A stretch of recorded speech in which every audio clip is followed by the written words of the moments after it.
What happens when America's sweetheart meets late-night television's most notorious interrogator? You won't believe what unfolds when Paul Rudd sits down for what should have been a routine promotional interview, only to find himself trapped in Stephen Colbert's crosshairs during one of the most explosive confrontations in late-night history. This isn't your typical celebrity chat. This is a masterclass in how quickly things can spiral completely out of control when egos clash and uncomfortable truths surface. Before we get into this incredible story, make sure you hit that subscribe button and drop a comment below, because you're not going to believe what unfolds when these two go head-to-head in what started as innocent banter but quickly devolved into television chaos. The atmosphere in Studio 57 felt different from the moment Paul Rudd walked onto the set. Where there's usually an air of calculated spontaneity and rehearsed charm, tonight carried an undercurrent of tension that even the studio audience seemed to pick up on. Colbert's trademark grin appeared more forced than usual as he shuffled through his note cards, and Rudd, typically the embodiment of effortless cool, seemed unusually guarded as he settled into the guest chair. "Paul Rudd, everybody," Colbert announced with his characteristic theatrical flourish, but there was something in his eyes that suggested this wouldn't be the typical softball interview his producers had likely promised. The audience applauded enthusiastically, unaware they were about to witness what would become one of the most talked-about late-night moments in recent memory. "Great to have you back, Paul," Colbert began, his voice carrying that familiar mock-sincere tone that had become his trademark. "You know, I've been looking forward to this conversation, because there's something I've been dying to ask you about." The way he emphasized dying should have been Rudd's first warning sign that this wasn't going to be the usual promotional love fest. Rudd shifted slightly in his chair, his media-trained smile never wavering, but his eyes betraying a flicker of concern. "Oh boy, here we go," he said with a nervous chuckle, clearly trying to maintain the light atmosphere. "What terrible thing have I done now, Stephen?" "Well, that's exactly what I want to talk about," Colbert replied, leaning forward with the predatory intensity of a prosecutor sensing weakness. "You see, Paul, I've been doing some research, and I've discovered some rather interesting things about your past projects and the companies you choose to associate with." The studio audience began to sense the shift in energy, their laughter becoming more uncertain, more scattered. Rudd's publicist, visible in the wings, could be seen frantically checking her phone, likely wondering if this was some kind of planned bit that she hadn't been informed about. "Stephen, I'm not sure what you're getting at here," Rudd said, his voice maintaining its characteristic warmth but with an edge of defensiveness creeping in. "Are we talking about a specific project, or are you just trying to make me sweat for entertainment value?" Colbert's smile widened, but it was the kind of smile that never reached his eyes. "Oh, I think you know exactly what I'm talking about, Paul. Let's discuss your recent partnership with certain streaming platforms and the content you've chosen to endorse. Content that some might argue promotes values that are, shall we say, questionable." The accusation hung in the air like a toxic cloud. Rudd's jaw tightened almost imperceptibly, and for the first time in his decades-long career, he looked genuinely uncomfortable on a talk show set. The audience was completely silent now, sensing that whatever was happening wasn't part of the usual scripted entertainment. "I think you need to be more specific, Stephen," Rudd said, his voice taking on a harder edge that few people had ever heard from the typically affable actor. "Because right now it sounds like you're making some pretty serious implications without actually saying what you mean." "Fine," Colbert shot back, clearly relished the moment. "Let's talk about your involvement with projects that whitewash certain historical narratives. Let's talk about how you've used your considerable influence and likability to sanitize stories that maybe shouldn't be sanitized. How you've taken money from companies with questionable labor practices while positioning yourself as this wholesome, everyman figure. The attack was surgical in its precision, designed to undermine everything Rudd had built his career on. The actor's face flushed slightly, and his hands gripped the armrests of his chair with enough force that his knuckles were beginning to turn white. You know what, Stephen, Rudd said, his voice dropping to a dangerously quiet level that somehow carried more menace than any shouting could have.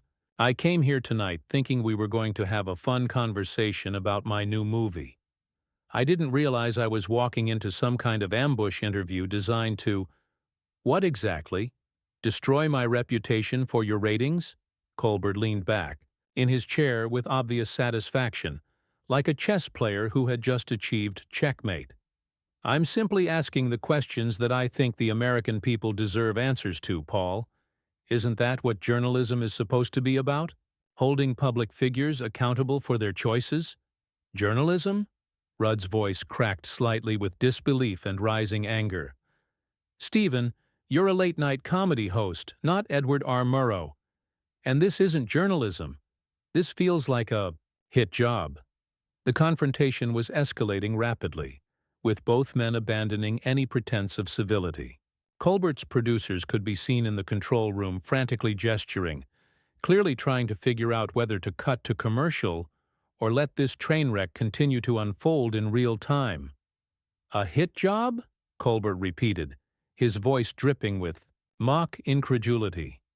Paul, I'm simply pointing out the hypocrisy of someone who built their career on being likable while making choices that suggest they care more about profit than principles. I mean, isn't that something your fans have a right to know about? The words hit their target with devastating accuracy. Rudd's carefully maintained composure finally began to crack, and when he spoke again, his voice carried a level of anger that seemed to surprise even him. You want to talk about hypocrisy, Stephen? Let's talk about how you've spent years positioning yourself as this moral authority while running a show that profits off manufactured outrage and character assassination. You want to lecture me about principles while you're literally trying to destroy someone's reputation for entertainment value? The studio had become a powder keg, and everyone present could sense that something was about to explode. The audience sat in stunned silence, caught between fascination and horror at witnessing what felt like a real relationship imploding in real time. But this was only the beginning, and what happened next would make this opening salvo look like friendly banter. Colbert's eyes gleamed with the kind of predatory satisfaction that comes from knowing you've found your opponent's weakness and are about to exploit it mercilessly. He shuffled through his note cards with theatrical precision, each movement designed to build suspense and psychological pressure. You know what, Paul? Colbert said, his voice taking on that sickeningly sweet tone that regular viewers knew meant. He was about to go for the jugular. Since you brought up my show and my supposed lack of journalistic integrity, let's really dive deep into this conversation, because I've got some receipts here that I think your fans would find absolutely fascinating. Rudd's face had gone from flushed to pale in a matter of seconds. Whatever was coming, he could sense it was going to be worse than anything that had come before. The studio audience was completely silent now, creating an atmosphere so tense you could practically feel the electricity in the air. Stephen, I don't know what game you think you're playing here, Rudd said, his voice tight with barely controlled fury, but this is crossing a line that shouldn't be crossed. This isn't entertainment anymore. This is character assassination, and it's beneath both of us. Character assassination?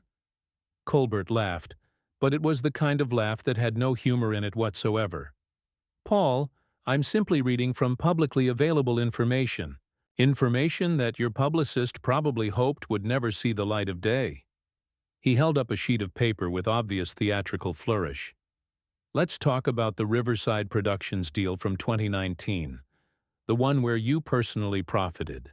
From a project that displaced an entire community of low-income families, the accusation hit the studio like a physical blow.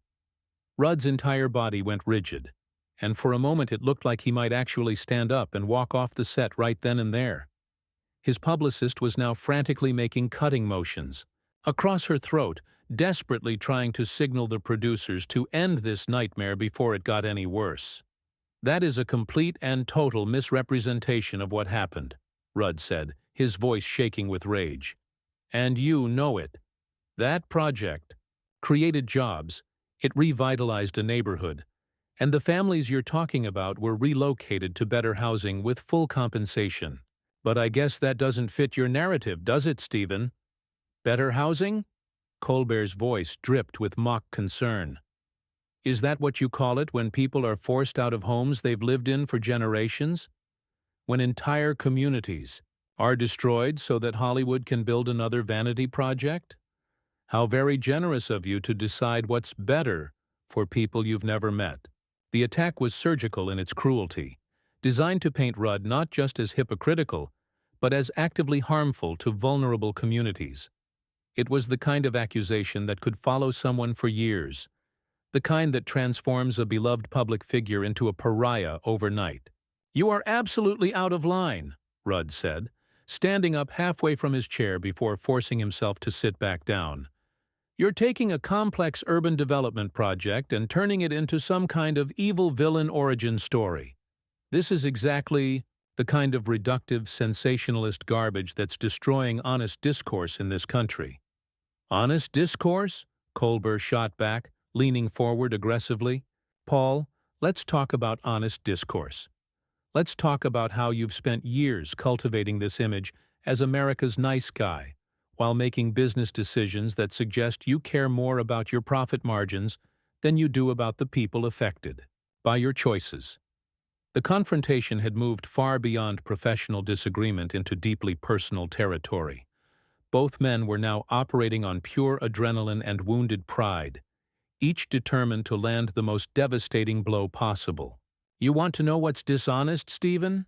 Rudd's voice was gaining strength now, fueled by righteous anger. "What's dishonest is inviting someone onto your show under false pretenses so you can ambush them with out-of-context information for your own twisted entertainment. What's dishonest is positioning yourself as some kind of moral authority while you're literally destroying someone's reputation in real time." "Destroying your reputation?" Colbert laughed again, and this time there was genuine malice in it. "Paul, I'm not destroying anything. I'm simply revealing what was already there.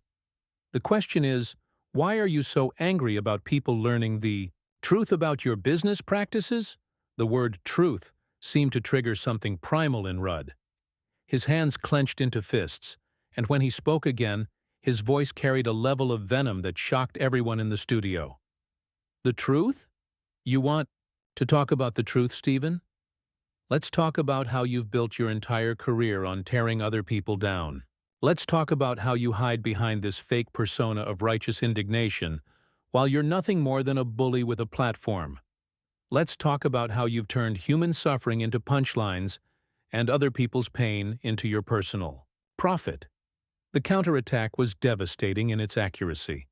Colbert's smile faltered for the first time since the interview began, and for just a moment, his carefully constructed television persona cracked enough to reveal the man underneath.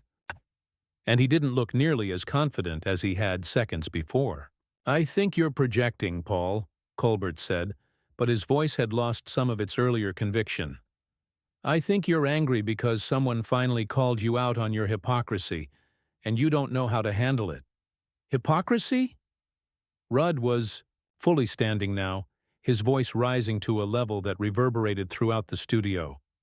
"Stephen, you've spent the last 10 minutes trying to destroy my reputation based on distorted information and outright lies, and you want to lecture me about hypocrisy?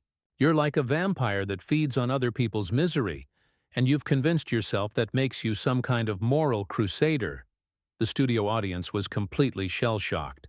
Many of them had come expecting to see their favorite actor promote his latest project in a lighthearted interview. Instead, they were witnessing what felt like a real-time character assassination attempt and the explosive retaliation that followed. Colbert's producers were now frantically trying to decide whether to cut to commercial, but the confrontation was happening so quickly that there was no natural breakpoint. They were committed to riding this disaster all the way to its inevitable conclusion. "You know what your problem is, Paul?" Colbert said, his voice taking on that dangerous quiet tone that suggested he was about to deploy his nuclear option. "Your problem is that you've spent so long being everybody's favorite guy that you forgot some of us don't buy into the act. Some of us can see right through the carefully constructed image to the calculating businessman underneath. And your problem, Stephen, Rudd shot back without hesitation, is that you've become so obsessed with being the smartest guy in the room that you've forgotten how to be a decent human being. You've turned cruelty into comedy and destruction into entertainment, and you've convinced yourself that makes you important. The exchange had reached a fever pitch, with both men now completely abandoning any pretense of civility or professional decorum. The audience could sense that something truly explosive was about to happen, and the tension in the room was becoming almost unbearable. But what happened next would push this confrontation beyond the point of no return. Colbert reached into his desk drawer with the theatrical precision of a magician about to perform his greatest trick. What he pulled out wasn't a prop or a gag. It was a manila folder thick with documents, and the predatory gleam in his eyes suggested he was about to play what he believed was his trump card. "Since you want to talk about truth, Paul," Colbert said, his voice dropping to that dangerous whisper that had become his signature move when going in for the kill, "let's talk about the Greenfield Community Center. You remember that one, don't you? The one where your production company promised to rebuild after filming destroyed the original facility." The color drained completely from Rudd's face. Whatever was in that folder, it was clearly something he had hoped would never see the light of day. The studio audience could sense they were witnessing something unprecedented.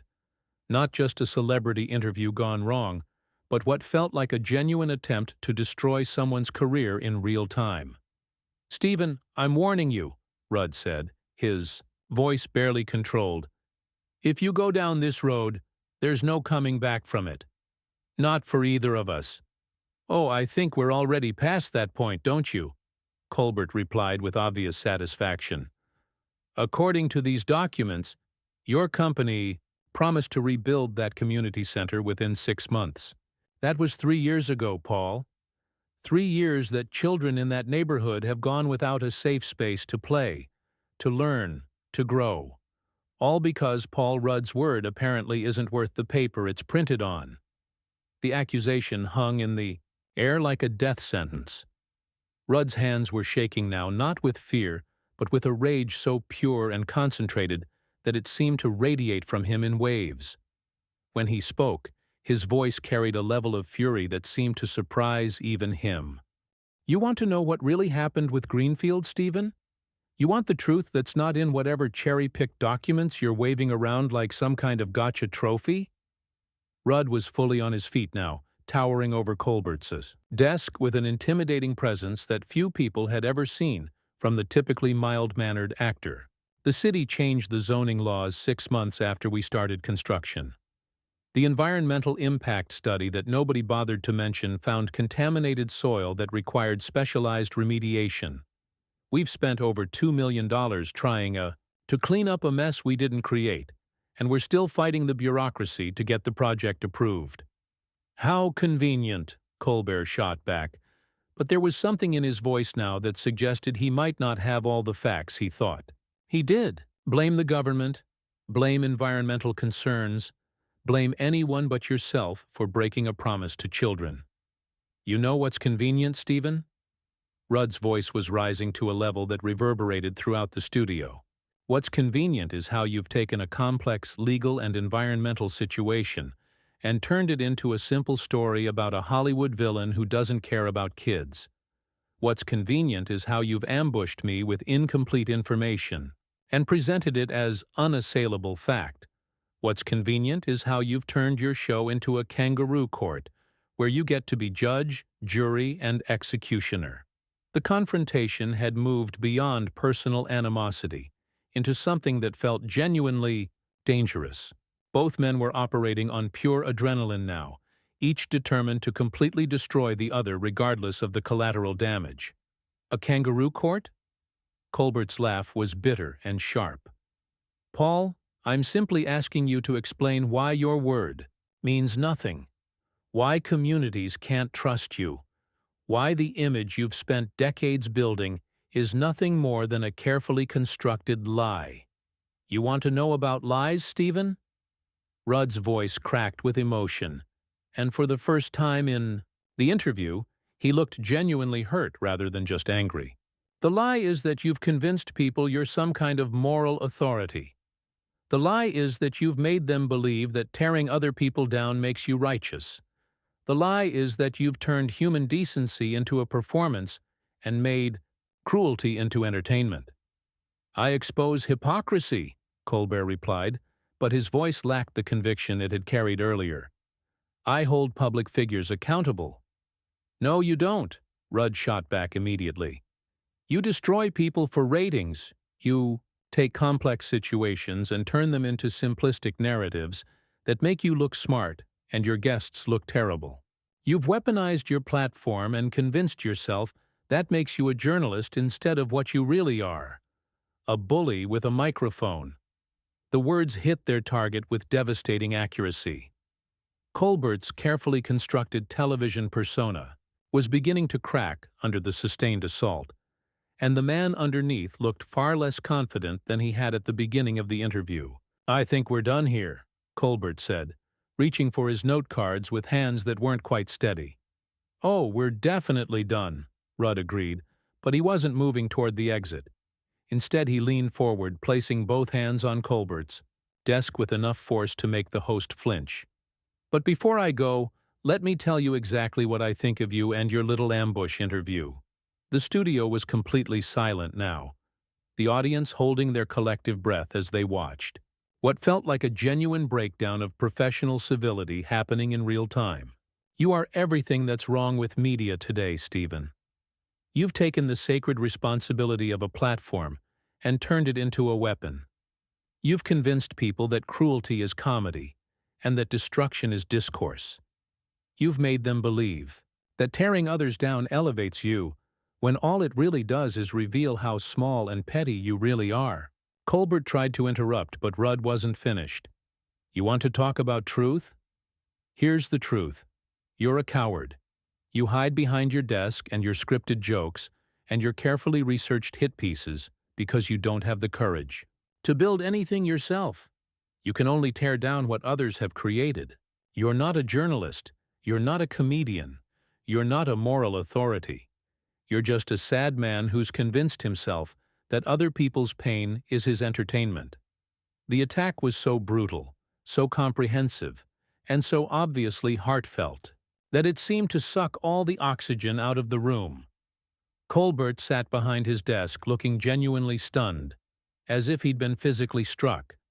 You know what the real tragedy is, Stephen? Rudd continued, his voice now carrying more sadness than anger. You probably used to be a decent person. You probably got into this business because you wanted to make people laugh, to bring joy into their lives. But somewhere along the way, you decided that wasn't enough. You decided you needed to be important, to be significant, to be feared. And in pursuit of that, you lost whatever humanity you once had. Rudd straightened up, smoothing down his jacket with the kind of careful precision that suggested he was trying to regain his composure. When he spoke again, his voice was calm, but carried a finality that left no room for argument. I came here tonight to talk about a movie. Instead, I got ambushed by someone who's forgotten the difference between holding people accountable and trying to destroy them for sport. I won't be part of this anymore. He turned toward the audience, his expression softening as he looked at the shocked faces staring back at him. I'm sorry you all had to witness this, he said, his voice carrying genuine regret. You came here for entertainment, and instead you got to watch two grown men tear each other apart on television. That's not your fault, and it's not what you deserved. Then he turned back to Colbert one final time, his expression hardening again. As for you, Stephen, I hope someday you remember who you used to be before you became this. I hope you find your way back to being someone who builds people up instead of tearing them down.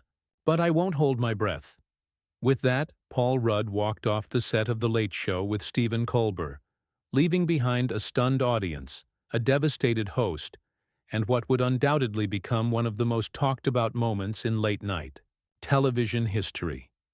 The cameras continued rolling as Colbert sat alone at his desk, looking like a man who had just realized he'd won the battle, but lost something far more important in the process. The confrontation was over, but the reverberations would be felt for years to come.